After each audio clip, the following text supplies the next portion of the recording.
ॾिनो कंहिं बि सुबहान अल्लाह जो जवाब न ॾिनो हाणे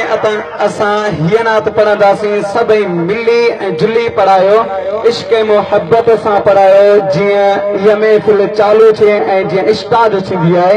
इन महफ़िल जीअं हर कंहिंखे ख़बर पए त महफ़िल शुरू थी चुकी आहे सभई पढ़ायो सल्लल्लाहु अलैहि या रसूल अल्लाह वसल्लम अलैका या हबीब अल्लाह सल्लल्लाहु अलैका या रसूल अल्लाह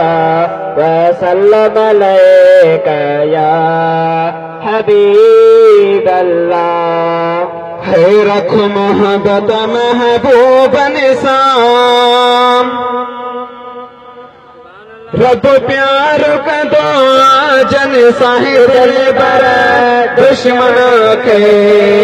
भी दुआ दियन है दिल पर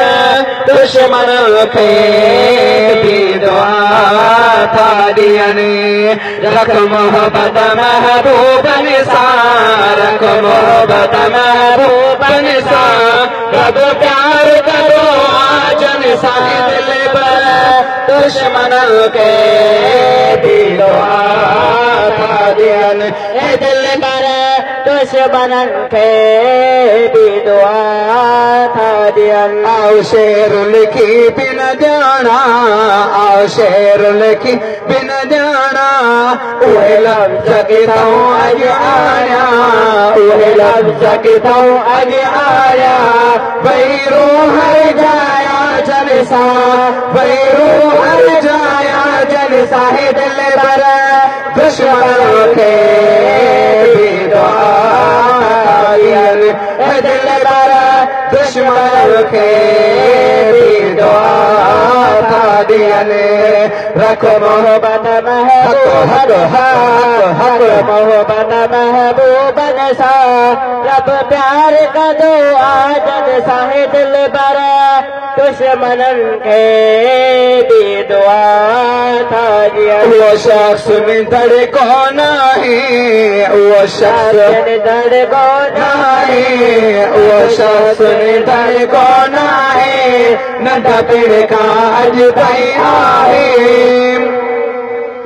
जे भी शख्स हीअ महफ़िल खे मचायो आहे हीअ मुंहिंजो कमु न आहे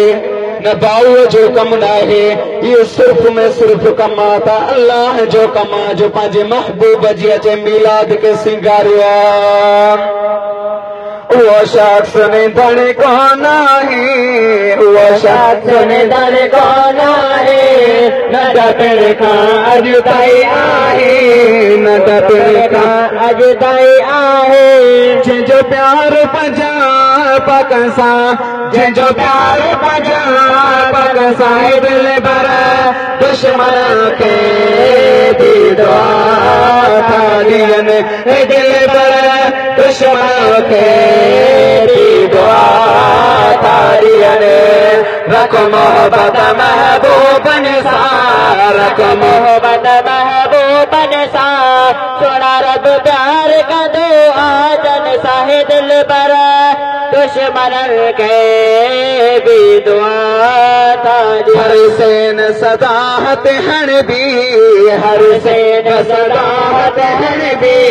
हर गाल जिने वट बण भी हर गाल जिने वट बण भी तकरार छड़े दे तन सां तकरार छड़े दे तन साहे दिल भर दुश्मन के भी दुआ था दियन दिल भर दुश्मन के भी दुआ था दियन रख मोहब्बत महबूब सां रख मोहब्बत महबूब सां रब प्यार कंदो जन साहे दिल भर दुश्मन के भी दुआ था खड़ी गर्मी हुजे या सर्दी खड़ी गर्मी हुजे या असर दे गुलाम नबी हमें दर्दी गुलाम नबी हमें दर्दी कन पहजाता पहजन सा कन पहजाता पहजन सा दिल बरा दुश्मन के बेदुआ दियल दिल बरा दुश्मन के